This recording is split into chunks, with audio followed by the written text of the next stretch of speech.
Hello, അപ്പോൾ ഇന്ന് ഞാൻ വന്നിരിക്കുന്നത് ഒരു റിയാക്ഷൻ വീഡിയോ ചെയ്യാനായിട്ടാണ്. ഇപ്പം ഞാൻ നോക്കിയപ്പോൾ ട്രെൻഡിങ് ആയിട്ട് പോകുന്നത് ഇൻസ്റ്റാഗ്രാമിലും യൂട്യൂബിലായിക്കോട്ടെ എല്ലാത്തിലും ഒരു റിയാക്ഷൻ വീഡിയോ ആണ്. ഏതാണെന്ന് വെച്ചാൽ നമ്മുടെ കേരള സ്റ്റോറി 2 ട്രെയിലർ ഇറങ്ങിയിട്ടുണ്ടല്ലോ, നമ്മുടെ ബീഫ്. അതാണ് ഇപ്പോൾ മെയിൻ താരം. അപ്പം ഞാൻ വിചാരിച്ചു നോർത്ത് ഇന്ത്യയിലുള്ള ഒട്ടുമിക്ക എല്ലാ മലയാളീസും അതിനെതിരെ റിയാക്ഷൻ നടത്തിയിട്ടുണ്ട്. അപ്പോൾ പിന്നെ ഞാനിവിടെ താമസിച്ചിട്ട് മിണ്ടാതിരിക്കണം ശരിയാണോ? അല്ലല്ലോ. അപ്പോൾ അത് ഞാൻ വിചാരിച്ചു ഇന്ന് റിയാക്ഷൻ വീഡിയോ ചെയ്യാമെന്ന്. അപ്പോൾ അതിനെപ്പറ്റി പറയാൻ വരിക. കേരള സ്റ്റോറി 2 പറ്റി പറയുകയാണെങ്കിൽ കേരള സ്റ്റോറി 1 പറയാതിരിക്കാൻ പറ്റില്ലല്ലോ.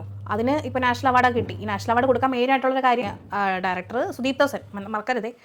പുള്ളി അതിൽ ചെയ്തു വെച്ചിരിക്കുന്ന ജൂറി പറയണത് ഇത്രയും സാമൂഹിക പ്രതിബദ്ധതയുള്ള ഒരു കാര്യം ഇത്രയും വളരെ കറക്റ്റായിട്ട് റിയലിസ്റ്റിക് മോഡിൽ ഇത്രയും വ്യക്തമായ ഒരു ക്ലാരിഫിക്കേഷൻ കൊടുത്തൊരു സിനിമ വേറെ ഇല്ലെന്നാണ് പറഞ്ഞേക്കുന്നത്.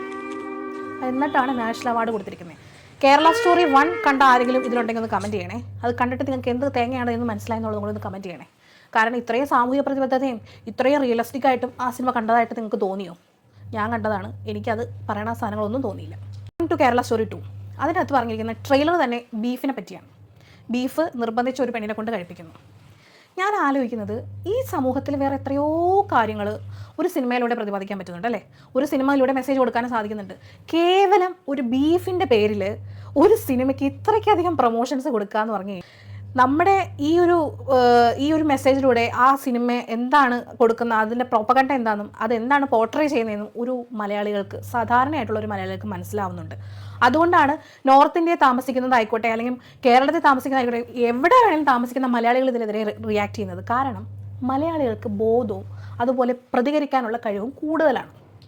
എടുത്തു പറയേണ്ട ഒരു കാര്യം എന്ന് പറഞ്ഞു കഴിഞ്ഞാൽ നമ്മുടെ സ്വന്തം ചീഫ് മിനിസ്റ്റർ തന്നെ ഇതിനെതിരെ റിയാക്ട് ചെയ്യുന്നുള്ളതാണ്. ആ ട്രെയിലർ റിലീസായ സമയം തന്നെ സാറിൻ്റെ ഇൻസ്റ്റാഗ്രാം പേജിലൂടെ ഇതിനുള്ള റിപ്ലൈ കൊടുത്തിട്ടുണ്ട്.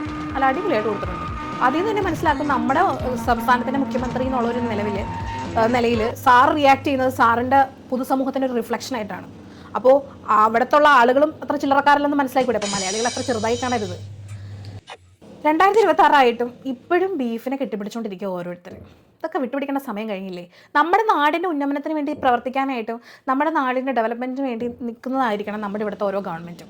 അല്ലാതെ ചുമ്മാ ഒരു കറി അല്ലെങ്കിൽ ഒരു ബീഫ് കറി ഉണ്ടാക്കി അല്ലെങ്കിൽ ബീഫ് കഴിച്ചു ഈ ഒരു കാര്യത്തിനൊക്കെ പറ്റിയൊക്കെ റിയാക്ട് ചെയ്യാന്നൊക്കെ പറഞ്ഞു കഴിഞ്ഞാൽ അതിന് വെച്ചിട്ടൊരു സിനിമയ്ക്ക് ഇത്ര പ്രൊമോഷൻ കൊടുക്കുക എന്നൊക്കെ പറഞ്ഞു കഴിഞ്ഞാൽ എനിക്കില്ലൊന്നും പറയാനില്ല. ചിലർ കണ്ടുകൊണ്ട് എന്താണെന്നറിയില്ല, ബീഫ് കഴിക്കാൻ ഭയങ്കര കൊതിയായി. ഒരു സൗണ്ട് ആയിട്ടില്ലേ? ബീഫാട്ടോ.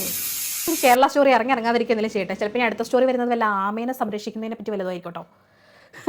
ഇതിൽ കൂടുതൽ ഞാൻ എന്താ പറയുക? ഇനിയെങ്കിലും ദൈവത്തെ ഓർത്ത് ഈ ബീഫിനെയും ആമനെയൊക്കെ ഒന്ന് വിട്ടുപിടിച്ച് നാടിന് വേണ്ടി എന്തെങ്കിലും ചെയ്യാൻ നോക്ക്. അങ്ങനെയുള്ള സ്റ്റോറീസ് ഇറക്ക്. അപ്പോൾ ഇത്രയൊക്കെ ഉള്ളൂ. ഇനി കൂടുതൽ പറഞ്ഞു കഴിഞ്ഞാൽ ചിലപ്പോൾ എൻ്റെ ചേതോവികാരം പൊട്ടി പുറപ്പെട്ടാലോ. അതുകൊണ്ട് ഞാൻ നിർത്തുവാണേ. അപ്പോൾ പിന്നെ കാണാം. Bye bye.